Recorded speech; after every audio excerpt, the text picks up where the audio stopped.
अचानक कोई बेहोश हो गया तो क्या करना है? अगर शूटिंग पेन अचानक हो, मान लो किडनी स्टोन का पेन है, गॉल ब्लैडर स्टोन का पेन है, कैंसर का पेन है, तो उस वक्त हमें क्या करना चाहिए? So that we give an instant relief to the patient. या फिर यूँ बोलें कि किसी का ब्लड प्रेशर शूट अप कर गया, इसी वक्त अगर उसको कंट्रोल करना है, वो भी बिना किसी दवाई के, तो क्या कैसे करना है? किसी का ब्लड शुगर एकदम से ऊपर चला गया, उसको नीचे लाना है बिना किसी दवाई के, और वो भी इंस्टेंटली, तो क्या करना है?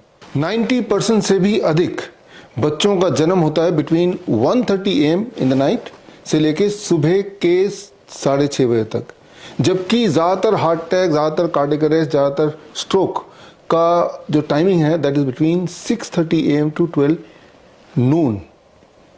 और ये देखा गया है majority of the suicide cases वो रिपोर्ट किए जाते हैं between 12 noon to about 2:30 PM। तो ये मिस्ट्री क्या है, ये मामला क्या है, ये इसके पीछे का साइंस क्या है? इसको थोड़ा और सिंप्लीफाई कर लेते हैं। आप एक्सपीरियंस करेंगे, गौर करेंगे कि अधिकतर स्नीजिंग या रनिंग नोज या स्टफी नोज होता है इन द मॉर्निंग टाइम, जबकि अधिकतर न्यूरोपैथिक पेन मैक्सिमाइज्ड होता है ड्यूरिंग द नाइट टाइम। तो ये टाइम का जो मामला है, इसे अगर समझना हो, the mystery of human chemistry अगर आपको समझना हो, तो आपको समझना पड़ेगा द ह्यूमन सर्केडियन रिदम।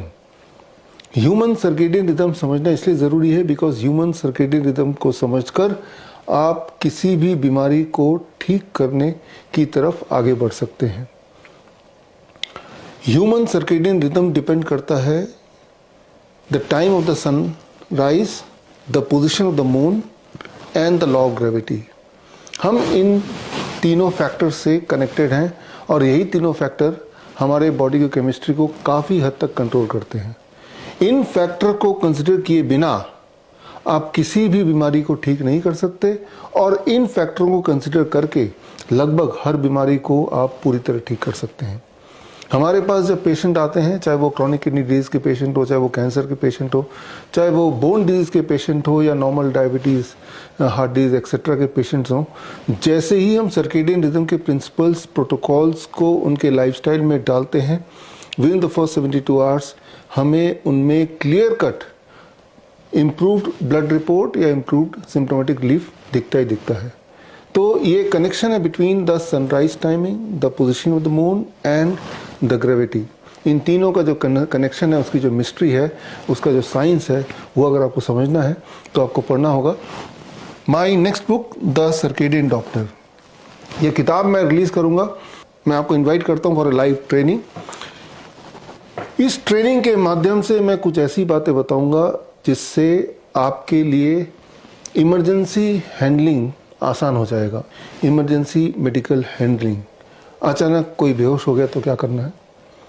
अगर शूटिंग पेन अचानक हो, मान लो किडनी स्टोन का पेन है, गॉल ब्लैडर स्टोन का पेन है, कैंसर का पेन है, तो उस वक्त हमें क्या करना चाहिए? So that we give an instant relief to the patient. या फिर यूँ बोलें कि किसी का ब्लड प्रेशर शूट अप कर गया, इसी वक्त अगर उसको कंट्रोल करना है, वो भी बिना किसी दवाई के, तो क्या कैसे करना है? किसी का ब्लड शुगर एकदम से ऊपर चला गया, उसको नीचे लाना है बिना किसी दवाई के, और वो भी इंस्टेंटली, तो क्या करना है? इसे बोलते हैं, आप बोल सकते हैं VST, वेजो स्टिमुलेशन थेरेपी। वेजो स्टिमुलेशन मतलब वेजो डायलेशन, यानी कि आपका ब्लड वेसल का डायलेट होना, खुलना। वेजो कंस्ट्रिक्शन, यानी कि आपके ब्लड वेसल का कंस्ट्रिक्ट होना, उसके डायमीटर का छोटा होना। ये दो फैक्टर है, एक तरफ बड़ा होना, एक तरफ छोटा होना। इन फैक्टर को अगर आप कंट्रोल कर पाएँ तो बॉडी के बहुत सारे इमरजेंसीज को आप कंट्रोल कर सकते हैं। तो ये ऐसे कुछ टेक्निक्स हैं जो मुझे लगता है कि लाइफ सेविंग टेक्निक्स हैं, जो हर एक को आना चाहिए, हर एक को आना चाहिए। क्योंकि जब भी आपको, भगवान न करे, आपको या आपके आसपास किसी को मेडिकल इमरजेंसी आएगी, तो उस वक्त सिर्फ और सिर्फ आप ही अपने साथ हैं।